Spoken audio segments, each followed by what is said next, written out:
We're AM 560. The Answer. Top of the morning, Dan and Amy. A couple of cleanup items on COVID-19 before we switch gears and talk about Chicago police. A text from 630. The media have succeeded in frightening people. My sister is a teacher in Naperville. Honestly believes she is going to die or be permanently harmed if she goes back to school. She is scared to death, irrational even. Obviously, it's irrational. All I can say is she will regret who she chose to listen to and what she chose to do. She will be ashamed of herself, and she should be. Another text. I got into a debate about COVID with a 60-something ex-nurse I see many mornings walking dogs, and I just don't know what to say anymore when people say things like, if everyone would wear a mask for a month, this would go away. It wouldn't. And why wouldn't everyone do it for humanity? She had to admit Chicago hospitals are not overwhelmed, but praised Lightfoot's restrictions as the reason.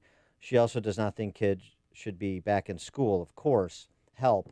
Here's all you can do. You present the evidence, as we do on this show daily. You present all the data and say, here's the evidence. You know, you believe what you want. You want to just repeat talking points you get from Lightfoot press conferences, then you go ahead and do so. Well, what can I tell you? And then you say, if you want to be a willfully blind, ignorant tool of the state, that is your choice. Stay away from my dog. I never want to talk to you again. That's how you look at it. I mean, I don't know how many people are back at your church, but we started out with 6 last Sunday. This past Sunday, we had 9. But if you think about it, we used to fill up 150, 200 a service, and that's how scared people are. And that's how we have scared people into submission. And they're frozen in their own fear, and they won't even go back to church, which is so safe. We have cross ventilation, we have windows open, we hand sanitize on the way in, we socially distance people. I mean, it's ridiculous. But they're that scared. And because people are... They're going to go back to school? People are just receptacles for propaganda, and they're terrible thinkers. No, they don't think on their own. Terrible thinkers, and they don't understand even the premise from which one must start, which is... save one life, anything to save one life. Ugh. You can live a life without risk. They have no idea, no assessment of the threat that COVID-19 poses per their particular circumstances. No interest in even finding out. They're not intellectually curious. They're pathetic. Well, and everybody's judging everybody. I'm judging.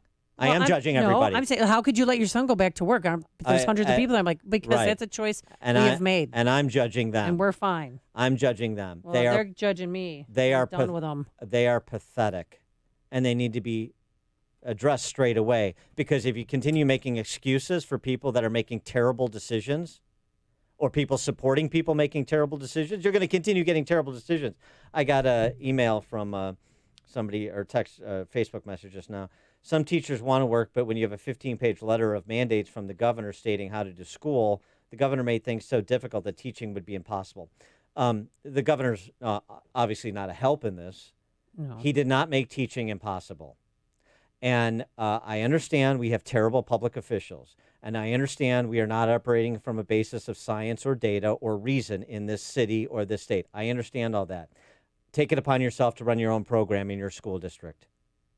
I'm tired of excuses of why we don't do the things we know to be right and true.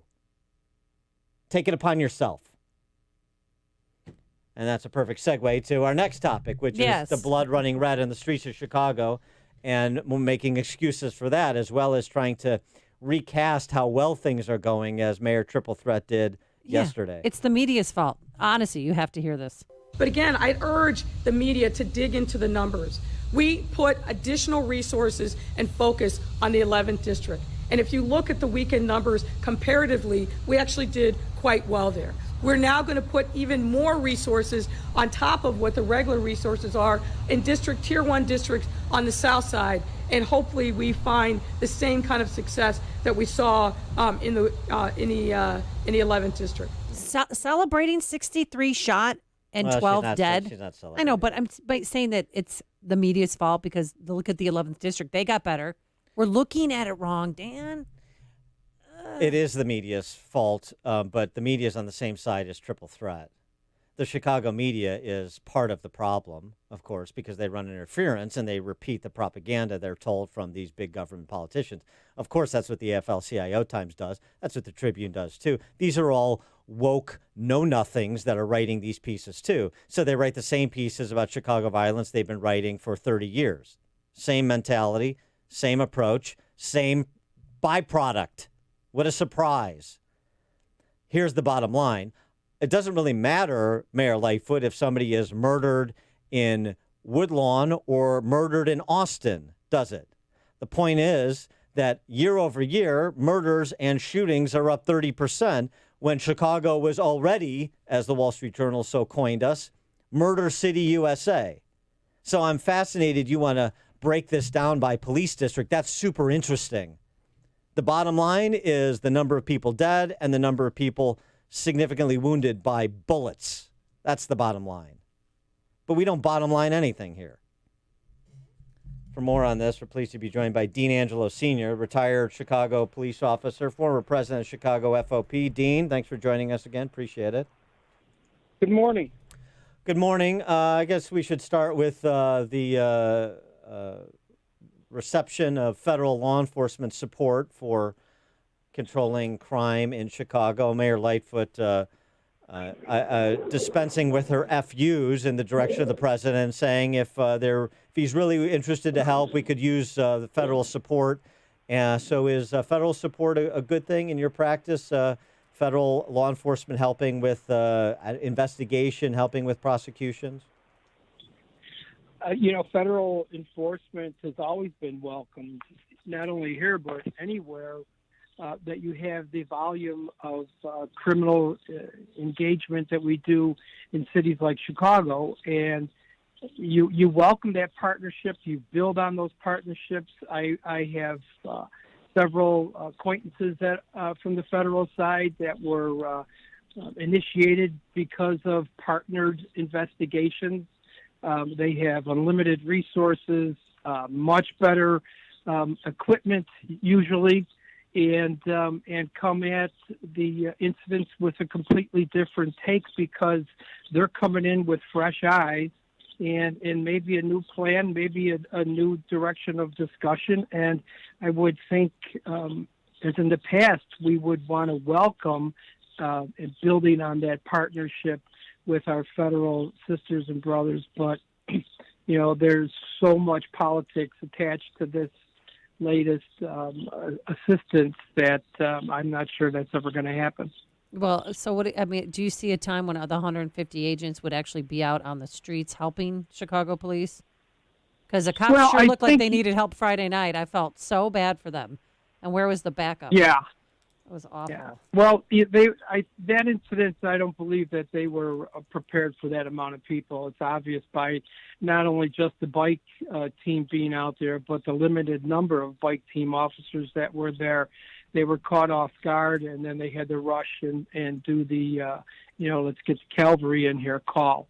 But, planning is critical to these events. There's so much that goes on downtown in those closed-door meetings with the exempts and the other services that are out there, the fire trucks, the streets and sand trucks, in order to make sure there's some type of control and that you can maintain the least amount of damage and safety to everybody that's there, not only officers, but people that are coming there if they are peacefully protesting so that they're going to go home unscathed. But, the planning, I think they got caught a little bit on their heels that night, and you saw what occurred. Those were quarter sticks of dynamite coming at those officers, urine, feces. Between those umbrellas were sharpened broom handles that were being jabbed at them. It looked like this was some type of old Centurion movie that we're looking at. One of those old. And Roman, right? Yeah, so Ben-Hur. Yeah, I mean it's sharpened broomed handles. But it was spontaneous. It was a hijacked. That whole thing was hijacked. We're supposed to believe it wasn't planned. It was obviously planned. You don't show up with those things and not plan to use them.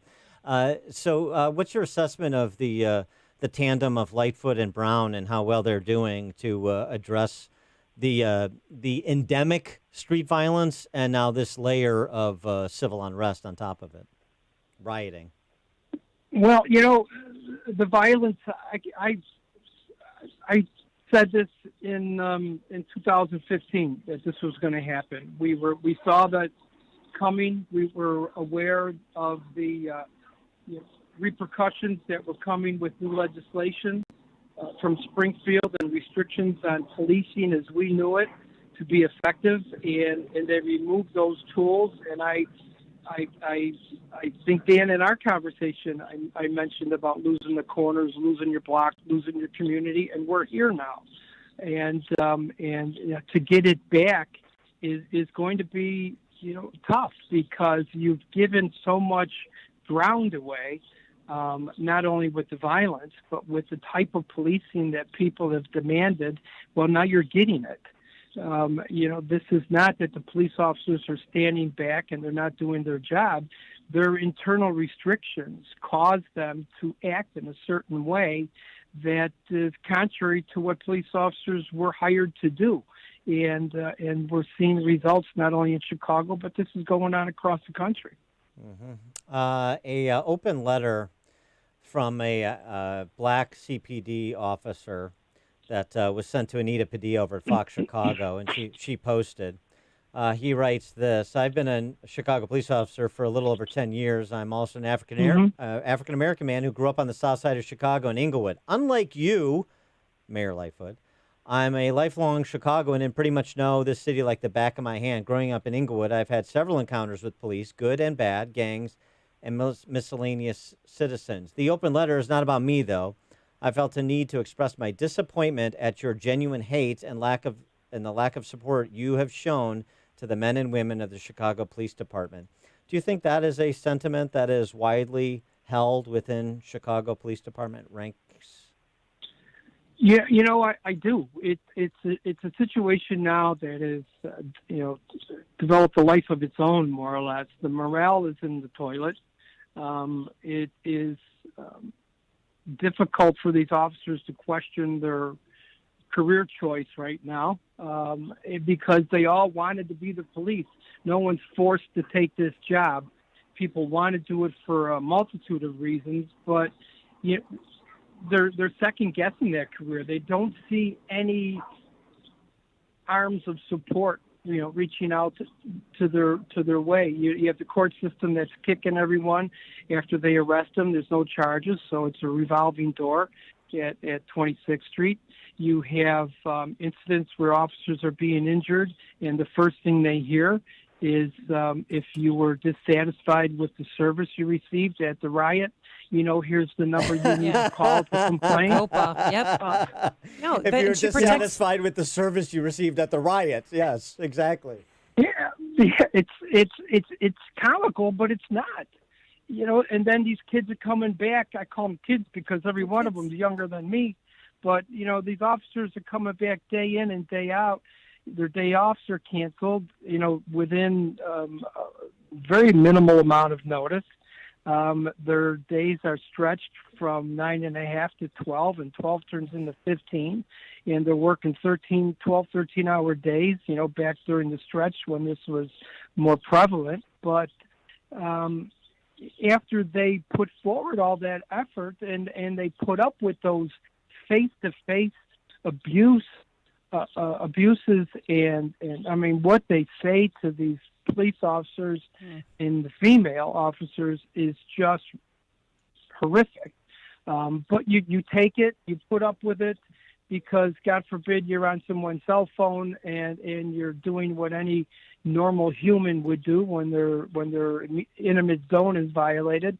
But and then they go home, grab a sandwich, turn on the news, and they're being trashed by the person that signs their check, or by the people that are in the city council, or in the Cook County president's office, and it just becomes a broken record. It's over and over and over again, and then your wife or your husband or your kids are watching you walk out the door again the next day to do it for another 12 hours.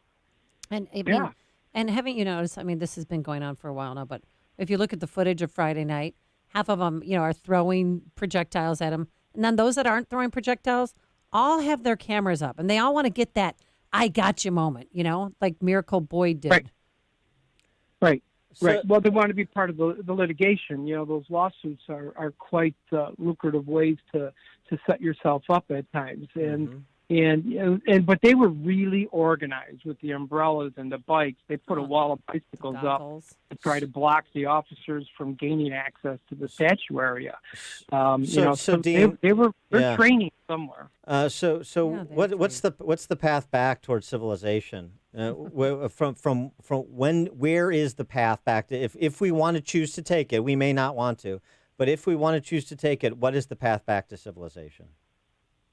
Well, the career's been vilified.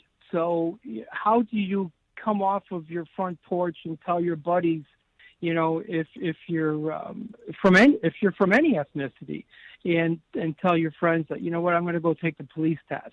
And immediately, I would imagine that you're going to be met with all kinds of daggers from your buddies. Are you kidding? You're going to be them. You're going to go on that side. You're going to the dark side. So how do you balance up that hiring push to get people that look like you to respond to your 911 call? And I think that's what some people are interested in, so they have members of the agency and the department that is of their same ethnicity, and they want to spread out those officers to have a sense of recognition on the cultural needs and how families are raised or how people respond to situations, so that there's less of a. Oh, really? I mean, you think these rioters are respectful of black police officers? Well, no, I don't think the rioters are respectful of anything. But right. when you talk about getting to some type of calm, after this ends. Does it run to November? Most people think so. Yeah. But when you try to redress the and reinvent policing, which is what everybody is talking about, they're going to do, whether they feel the need or not. How do you do that, and where do you get those individuals to join your ranks? Don't be part of the problem, be part of the solution. And now you're going to go on this recruitment, which is going to follow this. How do you get individuals of color to join the ranks when you've just wiped your feet on these people for the last, not only weeks and months here, but years?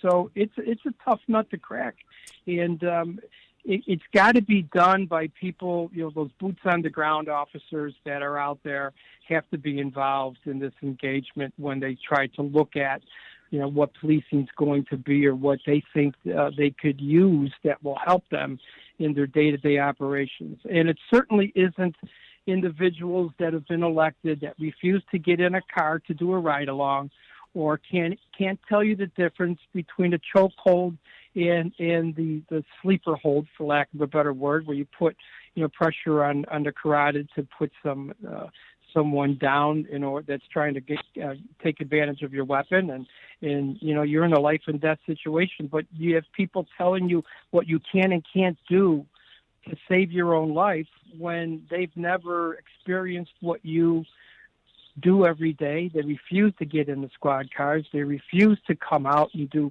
shoot, don't shoot scenarios, and to see the difficulty and the immediacy of these incidents and how quick they pop off. But then again, they want to push legislation forward that changes how you do that very job that they have no clue how it's done. Dean Angelo, Sr., retired Chicago police officer, former president of Chicago FOP. Dean, thanks as always for joining us. Appreciate your perspective. My pleasure. Thank you very much. Take care. Thanks. And he joined us on our turnkey.pro answer line. Listen to Dan and Amy on your smartphone. Download the AM 560 mobile app today at 560theanswer.com/mobile. Signature Bank is Chicago's fastest growing independently owned business bank. It's a bank where relationships still matter. Signature Bank knows your name and your story. I'm Dan Proft, and I know this because Signature Bank is my business bank. I'm Robert Anderson, president of McLaughlin Body Company in the Quad